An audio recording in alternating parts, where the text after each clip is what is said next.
Race in American life is still a very powerful force. Today's guest explores its potency in her scholarship and bears often personal witness to it in her art and in her poetry. She's Eve L. Ewing, this week on Story in the Public Square.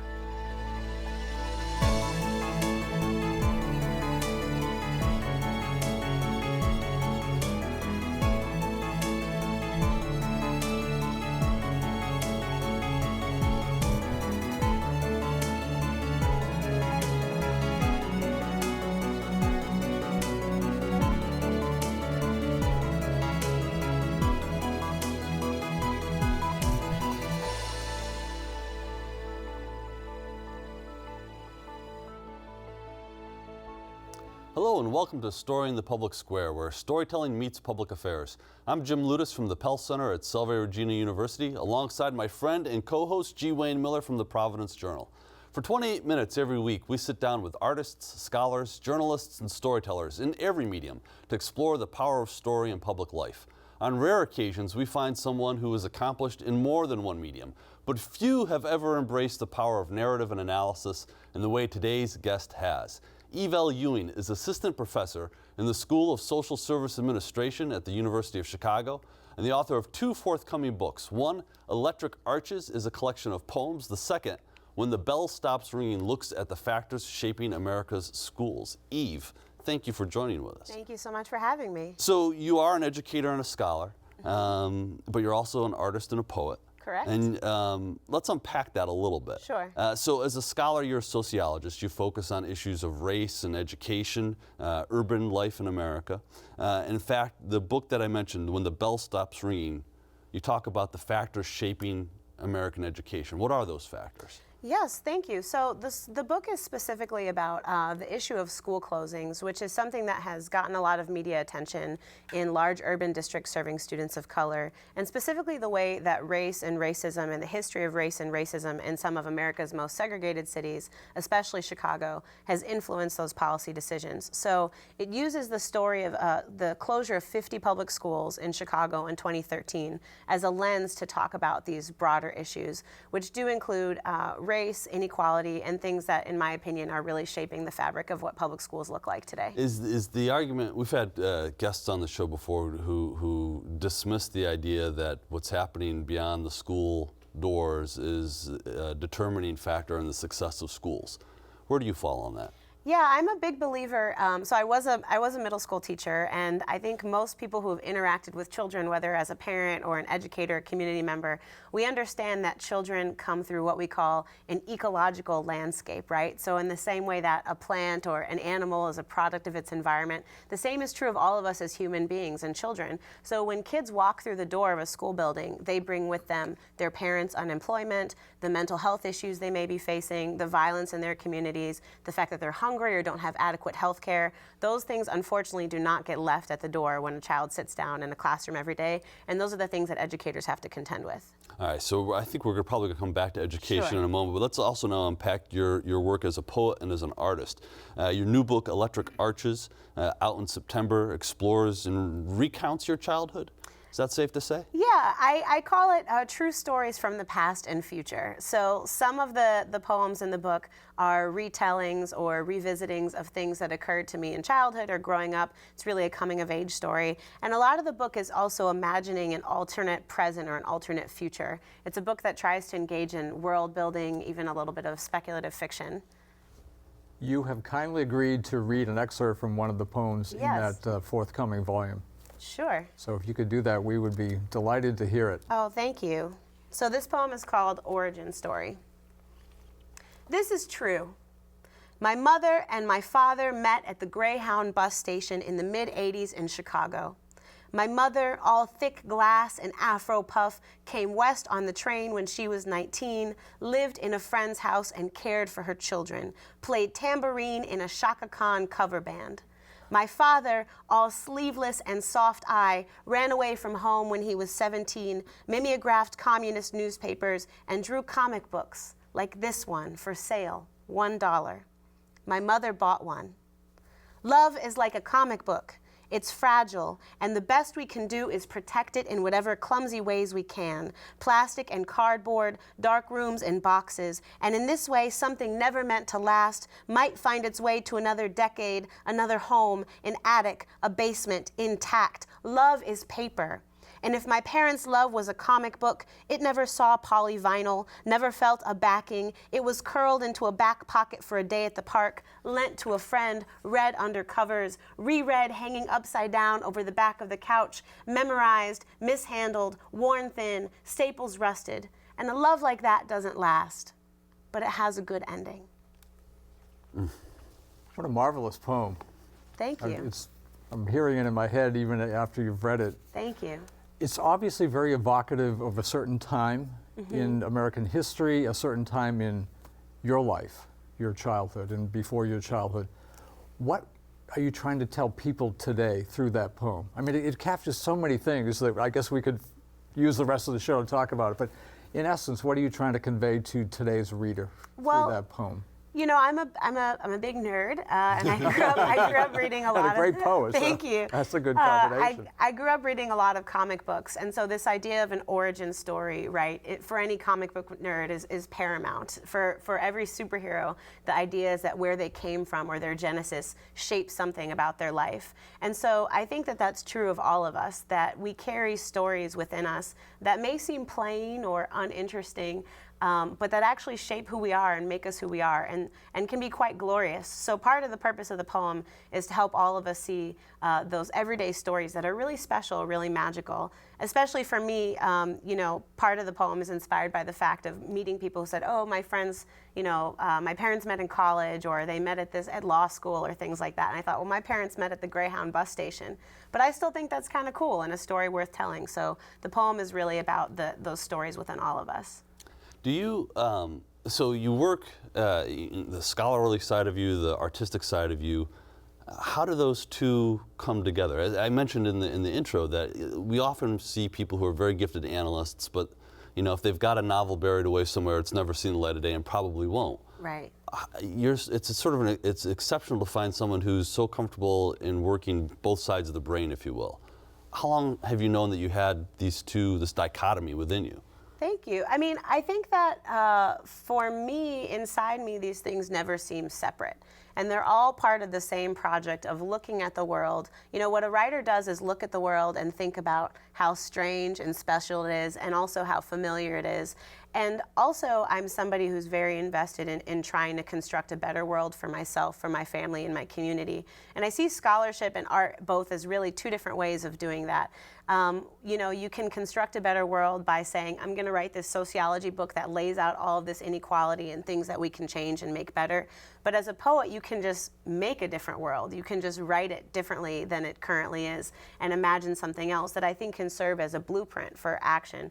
And so I think in the outside world, these things all seem kind of separate. But to me, I always feel like I'm working on one really big project. And some days that project takes different forms than it does others. So it begs the question, why did you choose poetry to express that side of your brain, to use Jim's term? You could have written novels, you could have written short stories, and maybe you're working on them. If you are, please let us know, because we want to hear about that. But why did you choose, at least initially, poetry? Thanks. Well, I feel like, you know, this manuscript was something I had been working on for a while, and I have this amazing publisher, Haymarket Press.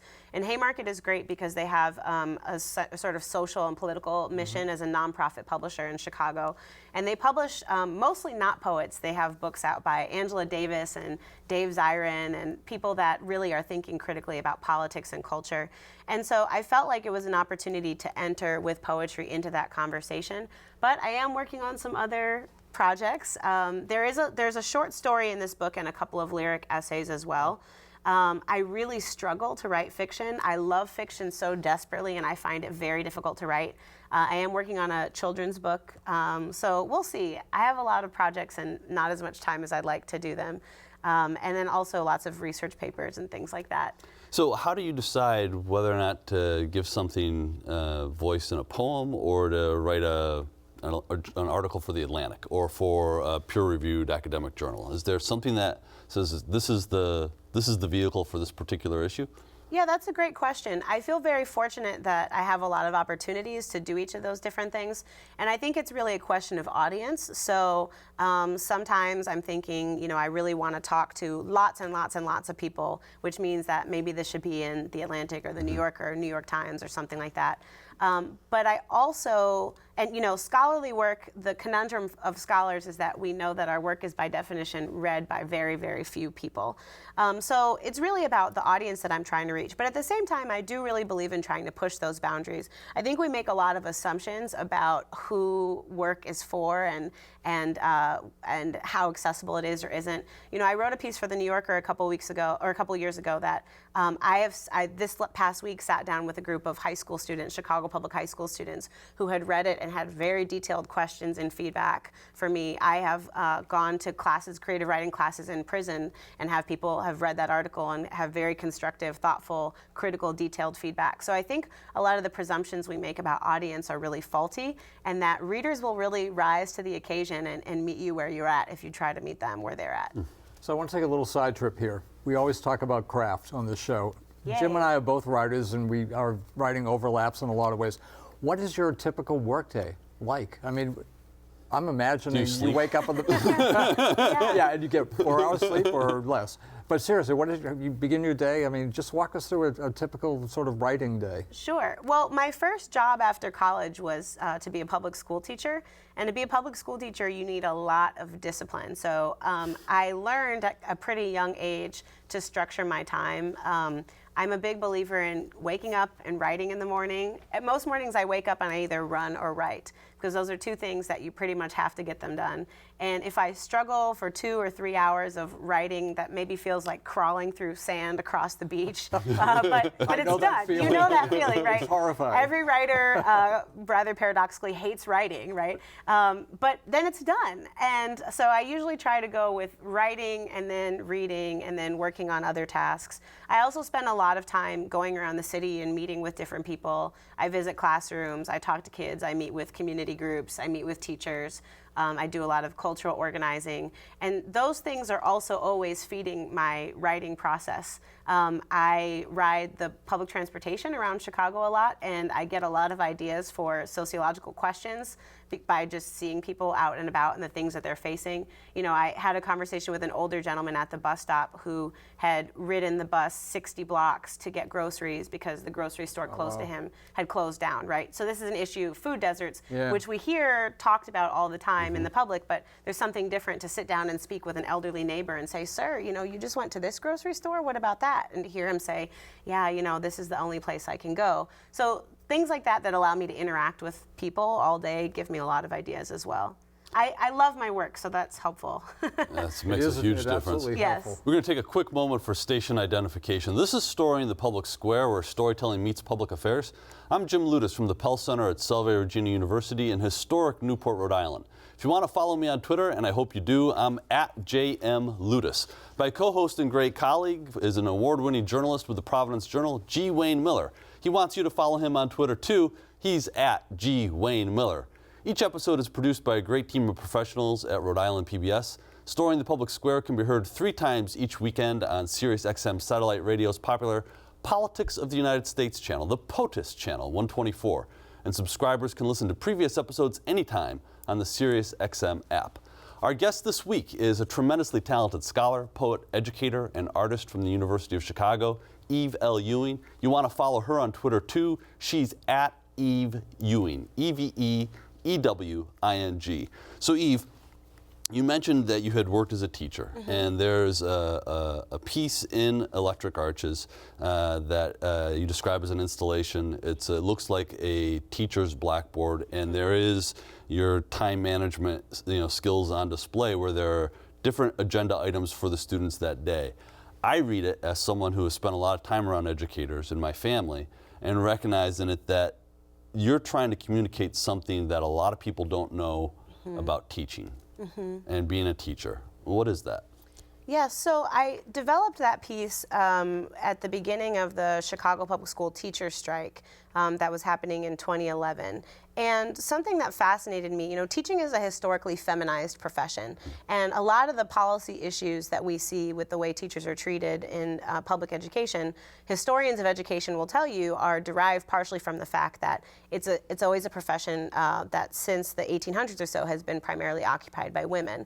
And something I noticed during the teacher strike was that teachers would be interviewed on the news and they would always say, I'm not angry, I'm not mad, we just want X, Y, Z. And it was an interesting sort of caveat, like you have to say, I'm not angry, I'm not mad. But I know from my experience being in the teacher's lounge that we are mad. Teachers are mad about a lot of things and have a righteous anger about a lot of things. But it's not considered palatable for women, especially for women of color, to have those emotions. And also because public teachers are so frequently attacked anyway, there's a sense of trying to make yourself appear more palatable, more benign, less dangerous, instead of thinking about teachers as what they are, which is radical world changers, right? And so in this installation, I'm really trying to talk about the hidden anger, the frustration of people who serve children every single day and don't necessarily get treated with the respect that they deserve.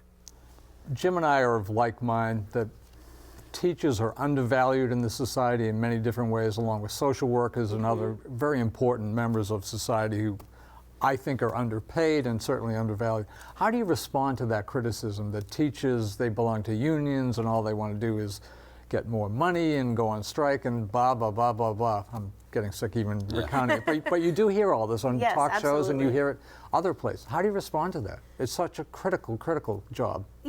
I really question why the blame for a lot of policy issues with schools and education squarely land on the shoulders of teachers. And I'm always fascinated with how the language of being a civil servant is supposed to apply, to example, for teachers or for firefighters or police officers, again, primarily male professions, and not to teachers. So when I was a teacher, I went out every single week and bought my own school supplies, right? I don't think most other civil servants necessarily have to do those things. And something I noticed is that when I was a public school teacher, I had you read this very generous introduction of me, and I get a lot of praise now for my thoughts and my opinions. When I was a public school teacher, I had those same thoughts and opinions, and nobody wanted to hear them, right? And so now I have the fancy institutions next to my name, and I'm Dr. Ewing. But when I was Miss E, nobody really cared about my political thoughts. And so I always just push people. I think criticisms of unions and protections and things like that are worth having, but I ask people to step back and think what is really at the root of that criticism, and also encourage people to spend some time visiting your local public school and don't let the mythos and the media portrayal The narrative. and the narrative, exactly, the public narrative about public schools distract you from what's actually going on there. It's, for a lot of people, it's a lot easier just to stay in front of their TV or radio or computer and go on with their beliefs, whether they're founded in reality or not. Yes. And it's a lot easier to tear things down too than to actually sort of get in Yes. there and understand what are the challenges that you face every day as a teacher or whatever the public service profession is. Eve, you're Chicagoan, Yes. born and raised. Very much so. Ardently so. And Chicago's been in the news a lot in the last couple of years. And in recent months, the President of the United States has sort of singled out Chicago and the epidemic of gun violence in Chicago. And he has said things like, they need to get that under control or I'm going to send in the feds. Send in the feds. And I hear, my own personal view on this is I hear in that a menace, a threat. I'm wondering if I'm alone in that, and if you've given any thought to that issue and what the President of the United States is saying when he says, I'm going to send in the feds. Yeah, I've given a lot of thought to that, and the thing that frightens me about that rhetoric is that, unlike much of his rhetoric, that idea that Chicago needs federal intervention and what really is lying underneath that suggestion has been in play for several years, including from people within the city. And my concern with it is that people who do not themselves actually live under the terror of day-to-day gun violence and fear and trauma, they have a well-meaning intention of saying, well, we need to solve that problem somehow, but they don't have any empathy for people who have these experiences, or an understanding of the social roots of those problems. So right now we've had a lot of journalists and cultural critics astutely point out that the way we talk about, for example, the opioid epidemic in the contemporary moment is very different than how we talked about drug abuse and addiction, right, 10 or 20 years ago, when the people under the media lens were primarily black people. And I think that there's a similar issue with violence, which is that we see mass shootings primarily perpetrated by white men across this country every single day that are terrifying and frightening and awful. But when we talk about those, we see them and say, you know, where do these political ideologies come from? What can we do to prevent these things structurally? And I think that's the same conversation we need to be talking about when it comes to gun violence. Understanding that people pick up guns at the end of a long line of really terrible structural problems that if we don't invest ourselves in addressing addiction issues, employment issues, educational issues, access to housing, all of those things, then we're trying to treat the sneeze and not the virus. And I think that that's really mistaken. You've got a piece that just ran in Medium, the Chicago Negro and the Warsaw Ghetto, and that's a play on a similar titled piece by W.E.B. Du Bois. Tell us about that piece. Sure. So I was a member of my local Neighborhood Watch Facebook group. I had to depart because it was a source of great anguish. But my neighbors were, every time there was a new crime report, saying these things like we should build barriers or build a wall around the neighborhood. And I realized that what I was talking about a moment ago, which is people's genuine concern, saying we need to stop gun violence in primarily poor black neighborhoods, rather than saying we need to address that issue with compassion and think about the underlying issues and the people that really face these consequences every day, that the impulse is to control, to punish, to discipline, to use surveillance, right? And those are not tactics that you use when you see other people like human beings. When you see people like monsters or like animals, then your response to the problem is to say, let's fence people in, let's punish them, let's put them in jail, right? And we've already seen the social consequences of mass incarceration. You know, in the last presidential election, we had this huge cultural shift where now it was considered a mainstream argument to say we need to look critically at how and why people are in prison. So we've come to understand that these kinds of punitive stick rather than carrot measures are not a complete way of solving problems. And I really worry that people who are well-meaning are going to turn towards these kinds of surveillance and punishment solutions rather than humanizing, compassionate solutions that have to do with providing resources and aid to people in need. So how do we change that narrative? I mean, we live in the 24/7 news cycle and attention span of a gnat. We talk about that frequently on this show. And I, as a member of the media, probably have been guilty of the same kind of thing, writing about the most current thing, the quick thing, move on to the next thing. How do we change that narrative and address that not only in general, but to members of the media? Well, the word you're using, narrative, is exactly the core of that question to me, because I think that in common media narratives, there's an idea that there are criminals and there are victims. There are good people and there are bad people. Almost like a comic book. Right, exactly. There are superheroes. No, absolutely. Exactly. There are villains and there are bystanders, right? And the reality of the fact is that a 16-year-old kid, or this past week in Chicago, there were news reports that 6- and 7-year-old children were involved in robbing people with guns. Now, some people, when they hear that story, they are terrified of these little monster children, right? And they're saying that we need to figure out who these kids are, punish them, control them. When I hear that story, that's child abuse to me. I say, what is happening in that child's life? Who is not caring for them or stepping up? How have we failed them and been completely negligent? And what is happening to the developing brain of Exactly. a 6 or 7-year-old Exactly. that's going to have a consequence throughout life? Exactly. It's horrifying to think what led up to that moment. And so I think the narrative has to be a humanizing narrative, and it has to be a narrative of understanding what are the conditions that lead to people being in these situations. And the fact of the matter is that the lines of the good guy and the villain are not that clear, right? And that depending on circumstances, the good guy this week, it's a but for the grace of God, right?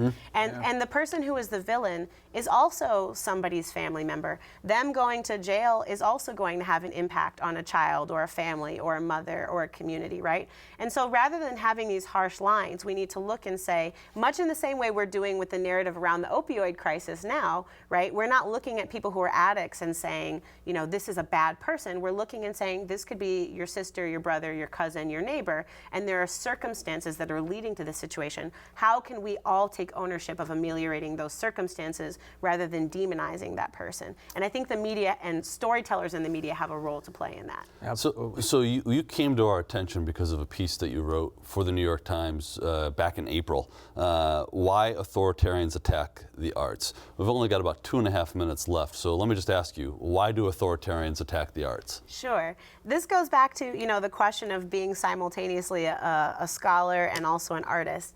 I understand, and I think those of us who are historians or careful observers understand, that artists have always played a critical role in political resilience and political resistance.